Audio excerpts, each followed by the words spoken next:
Hey there! Welcome to another exciting edition of Cambridge Inside Out. I'm Robert Winters. And I'm Judy Nathans. And today is June 13th. 13th, the year of our Lord 2017. Right. And it's about, the temperature's going down, but it was about almost 100, at least in my car. Yeah, I walked over here this afternoon saying, well, at least I won't need an umbrella. 20 minutes later, the sky's opened. But you were in here. I was in here. I know. I was almost in here, but I was prepared. Yeah, anyway, it was interesting. So, so I guess we made it a third straight day, 90 plus, so it's officially... Oh, is this now the official... Okay, you're right. I'm sure it's cooler. It's just 3 days. Yeah. No, it's going to definitely get cooler, but whatever. Yeah.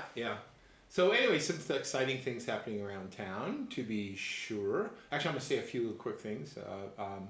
Had a very nice time with the Cambridge Pedestrian Committee. We're doing their annual summer walk up in the Alewife area. Oh, when was that? That was on... We didn't announce that, but then you can't announce everything.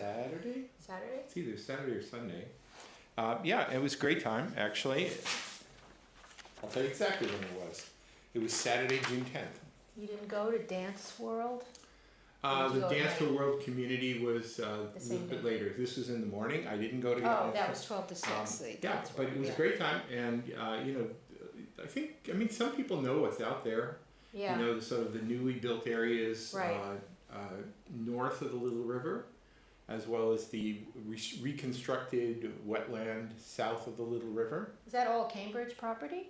That's all Cambridge. It is all Cambridge. Yeah. Okay. I see this map here. This isn't on here, is it, the map? No, it's not. No. I dare say most Cambridge residents have probably never been out there and have no idea. There's actually this beautiful reconstructed wetland area that's really kind of great. Beyond the Alewife subway station. From the you jump the river from right by the LYFT station and just sort of head west along the bike footpath, and it's great. I mean, it's really great. And you could also go out Cambridge Park Drive and then just walk 100 feet north, and you're there as well. There are a few places to enter. So anyway, that was a wonderful time. And in the afternoon, I think it was probably about the 40th iteration of the annual... actually, 40th? No. Antrim Street Block Party. Oh, I'm sorry, because it's going to be the 10th anniversary of Dance World Community next year, but you're talking about something completely different. That's right. There's a lot of whole numbers here. Actually, I think in a couple of weeks they're having... Is it the 25th anniversary of the Dance Complex is founding. Okay, that's here. And there's like a 3-day festival in Central Square. And when is that? For the Dance Complex? It's the weekend of the 3rd, Friday the 23rd, 4th, 5th.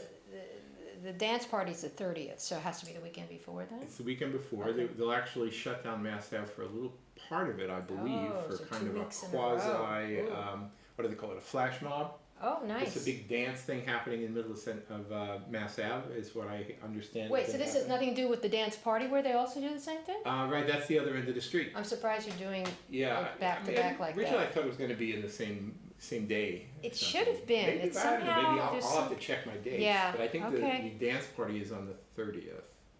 So that is 1 week later. Right. Friday night. Right. Okay, so it'd be the 23rd then. Yeah. All right. So anyway, exciting things happening. I just mentioned that the Antrim Street Block Party, which is right up around the corner from my house, like about the 40th year they've been doing it. And it's only on Antrim Street, right? Obviously. Just Antrim Street. Actually there's some people, because I live on Broadway, so I put on my little name tag, Robert Interloper.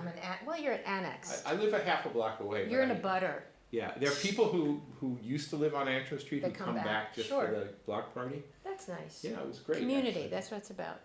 Right? Yeah, it was, and I believe it's the single longest contiguous street in Cambridge. In Cambridge? Yeah, wow. without being interrupted by cross streets.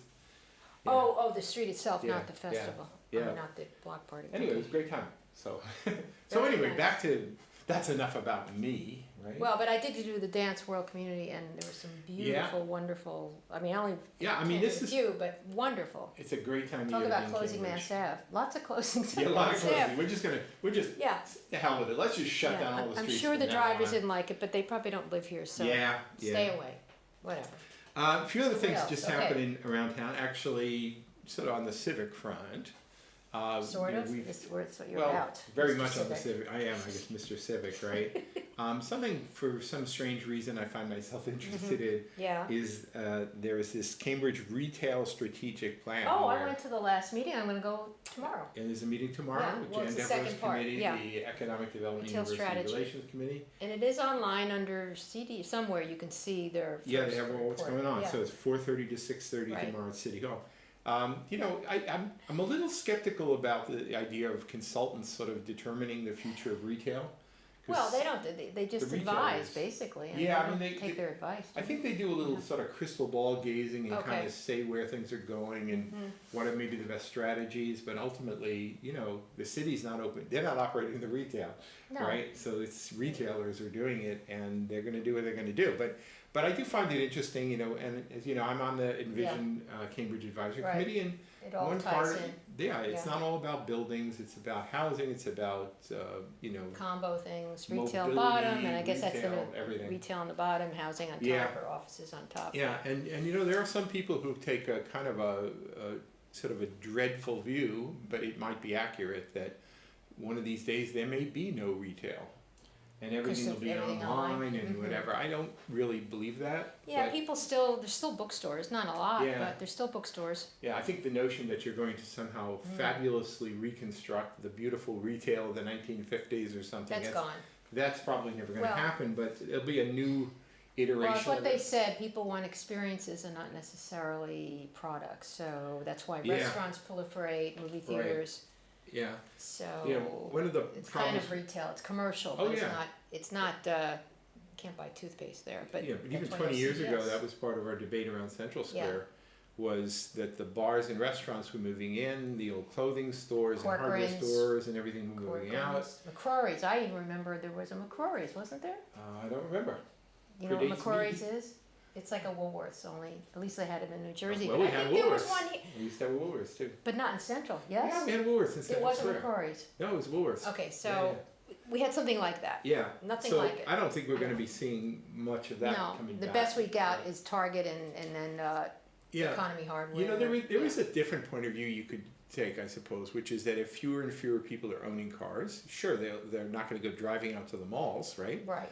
But there may actually be a place where they might actually want to do local shopping because they don't have cars. And Yeah, but they want a local shop for food, and there's certainly a lot of food places. I mean, you buy Star. Not that many supermarkets.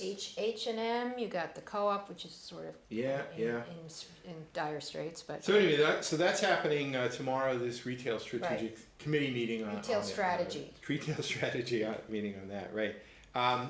City dance party is June 30th. I did mention that here.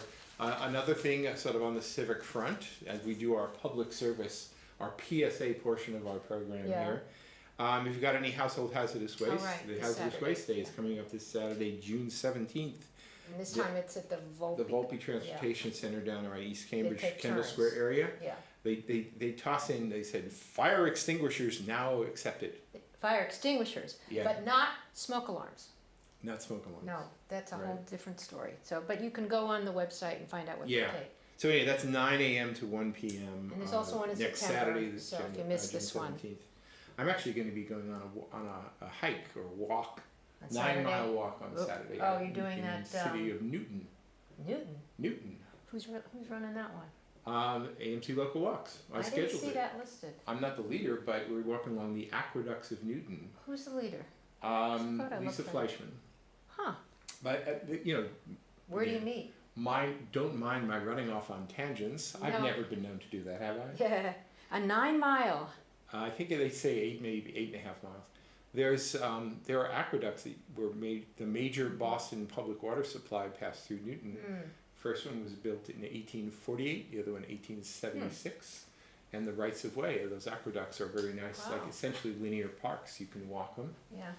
They're broken up in some Is places. it near the reservoir in Chestnut Hill? Is that part of it? The reservoir in Chestnut Hill, It's an old water where the BC building. Stadium used to be one of the receiving basins for Okay. the 1848 one, though the Brookline Reservoir in Route 9 was the main. Okay, receiving that's water. what I'm thinking of. And then the Chestnut Hill Reservoir was built, and there's it was two filled dams. by the water from the Sudbury River Aqueduct, which was okay. 1876.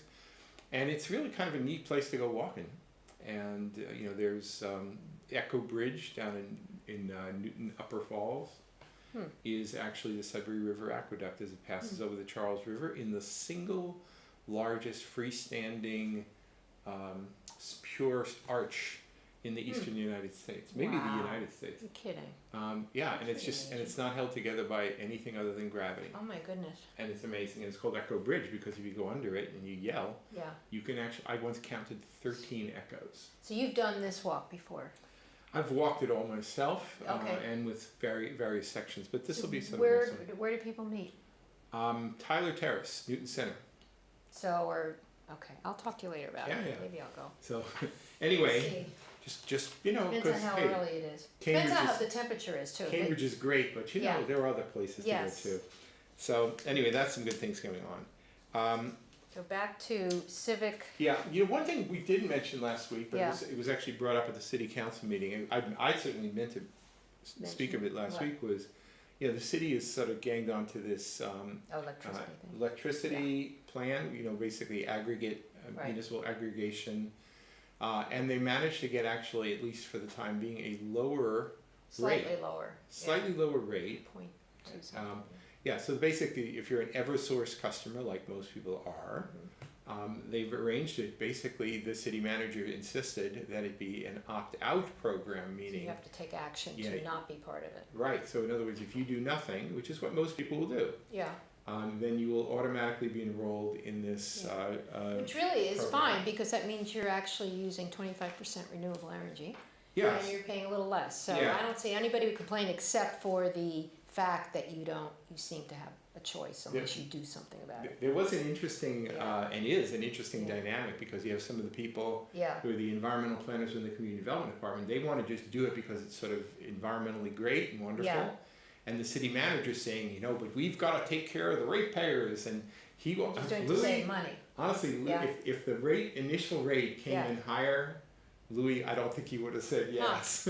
So, I like that, because, although they're offering a higher rate for people that want to do 100%, you can do that. Which I think I might do. Yeah. Put my money where my mouth is. I looked at it, I actually made a little spreadsheet. What is this is this going to cost me more? How much more? Whatever. Well, you can opt out any time, right? It says that exit any time. Yeah. No, this is like, as Louis DePasquale said last night, this is a win-win in every sense. So, anyway, take action by when? I think they were actually making reference to a program they did here on CCTV. Oh yeah. That was apparently a pretty good factual program that kind of laid out all the details. I actually saw a brochure out in the lobby just a short while ago when I was out there. This doesn't have much. Looks like that. Oh, can we see? Cambridge Community Electricity Program. I think the problem people had when I looked at is that it says Agera Energy. And it's a totally different thing than Eversource. So people wonder, wait a minute. Eversource still takes care of the wires. And also the delivery aspect. So is there any more charge, or is that built into the charge? See, that's I believe the wires are how they deliver the electricity. No, I'm not talking about that. I couldn't help it, Joe. I know, all right. Yeah. But it did say something about delivery charges, so that's a separate line item on your bill. When you get your electric bill, which I was actually going to bring... You actually have one? Yeah, you don't do it online, of course. No, of course not. Okay, go ahead. I'm a horrible human being. No, did you make them mail it to you? I've been meaning to discontinue it, but it's just been going for so long. It's so easy because they just deduct it from your bank account. I know. No, actually, I don't. I get just the notice in the mail. I have it automatically deducted. Oh, you do. But the bill explicitly lays out in your electric bill is two pieces. One is for the delivery. Right. Basically, what Eversource is in charge of, and then the other one is the cost. So the supply cost. So what's that? Then what's that 10-point thing that we're paying that they tote in this? Well, the supply cost. So the thing is that you, when they did deregulation some years ago, you have a right to buy. It's all coming through the same wires. Electricity is electricity, right? Right. But the source, you can actually do an accounting and say, well, where is it some of the source is coming from hydroelectric, some of it is coming from nuclear, some is coming from wind and solar. Some are from hamsters and little cages in the basement of the They have the ability to get these sources. It's all basically this thrown onto the grid. Yeah, but it means that they're close enough to where we're getting it that it can be distributed. Right. That's interesting. Yeah. So anyway, you essentially choose who your supplier are, which is a little vague because it's more of an accounting mechanism. Yeah. because it's not like you're, like, well, the nuclear power comes through this wire. Right. And, it doesn't work that way, right? So anyway, Renee's out there Okay. waving me Bye. in the window. Silly me. Yeah. Anyway, so the at least for they do adjustments to the supply costs every 6 months. Might be more frequently actually, but you can count on it being adjusted every 6 months. Yeah. And at least for the first 6 months, the environmentally beneficial option is cheaper than Eversource's Right. standard one. Right. And Louis DePasquale seemed to suggest that the numbers and the projections suggest that that'll continue to be true for the following 6 months after that. That might change during the next I thought 6 they months. guaranteed that number for the term that they're giving you till 2018 something. Right. But the thing is, the Eversource number is going to that change. could adjust, right. I've gotten these offers before you're right. in the mail Yeah, and I've by never phone, responded to them. and I never You're respond right. because Me too. they always would seem to try and get you on the hook for I don't you can like lock in a rate, and then Eversource's rate dropped precipitously right after you got signed in. So Right. I was always a little suspicious. So the fact that I could opt out at any time. I'm made me surprised pretty you use happy. much electricity, Robert. You don't have It's not me, it's my tenants. We have a dryer in the building, and over half of the electricity. Oh, we wait a use minute. is They from- don't have separate accounts? They have separate accounts, but we have one dryer. And Oh, that's the enough. dryer. So we have a high tech metal box that people drop dollar bills into. Okay, so they pay for their No drying. app. We have no app. But they pay for their drying, so at least you're getting the money for it, but they're Yeah. using it a lot, so that's where you're. I always have to say, okay. don't let anybody else use this, because of course I charge far less than Yes. you would get anywhere else. And I always feared that people would have their house, their friends and relatives come over. And do Well, the laundry. alternative is to get another dryer that they then are responsible for. It starts taking up Too room. much space. All right. Takes up room, and you Alright. got to run different So lines. everybody and uses whatever. one dryer? Yeah. Wow. It gets, we got Well, two 3 little units. girls I upstairs, don't know. It Okay. gets a little hectic sometimes, but We it have works. 3 in our basement, works. but there's 4 units. Yeah, we've got one washer, one dryer. It's okay. All right. Yeah. A lot of trust. Yes. A lot of All trust. right, so what's the date they have to, do you remember the date? I think The you have to- opt-out is July 5th, Okay. right? I was gonna try to go to a meeting today, Yeah. they had one, but I couldn't get there. And that's the form if you want to opt out. I think there's a meeting when we're doing, when there's a city council meeting next Monday night at Yes. the annex. June 6 26th, o'clock, actually, that's so right. it's 2 weeks. 2 At weeks. City Hall Annex at 6 it's o'clock. 2 weeks, Yeah, you're right. Yeah. So if but you can find out pretty much anything you want to Yeah. know online. Or you can call, I'll call bump into me again, on the yeah. street, I'll tell Or you. I'll no. talk to you. I think Actually, I don't know I'm nothing. gonna pay a little more. I can I always think say a lot of no. people will. Yeah. It's 100% renewables. And there are actually a lot of people already did it through this group, Mothers Out Front. And Well, there's that's, Craig Kelly brought that up, Yeah, or yeah. somebody brought it up, said, I already have that. They said, oh no, somebody brought it up.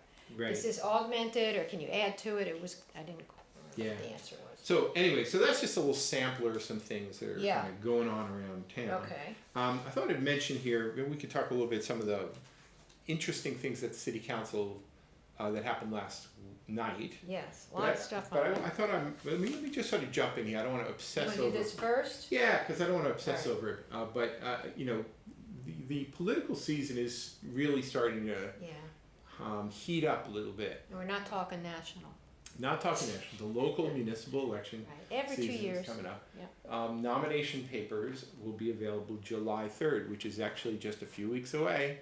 So we're really there. Wow. you're right. And over the last several days, there were 3 new candidates emerged. 2 for city council, 1 for school committee. Yeah, I was intrigued by one of them. I cannot believe it. Yeah. So anyway, I'll just sort of mention some of these folks Can here. we show this page? Yeah, we can actually go. So where is this then? Let's just go to the Cambridge candidate pages. Right here? No. Here. Right there. Okay. Yeah. So let's see, and I hopefully everything works here. Again, we've done this before, so you know the road. Yeah, I just want to get a better just so. screen if we can get it Yeah. better. So anyway, the new candidates. I think we might have mentioned last week. When Jeff Santos No, emerged? that was in emerged? between. Yeah. Okay, so Jeff Santos, who's actually a local radio personality, has a website called, I think, Revolution Radio. Oh, he still is on the radio. Yeah, he's got a radio program. I forget, is it BUR? I'm not even sure. Oh, no. I don't really listen to radio. BUR, Jeff Santo? No, he's commercial radio. I actually don't listen to radio that much. I listen to radio all the time. But, it's probably RKO or something. Could be, yeah. So anyway, so he jumps in as sort of, I've been kind of figuring that sooner or later there's going to be some sort of coalescing of the kind of Sanders-oriented candidates. Maybe they'll form slates, maybe they won't. I don't know.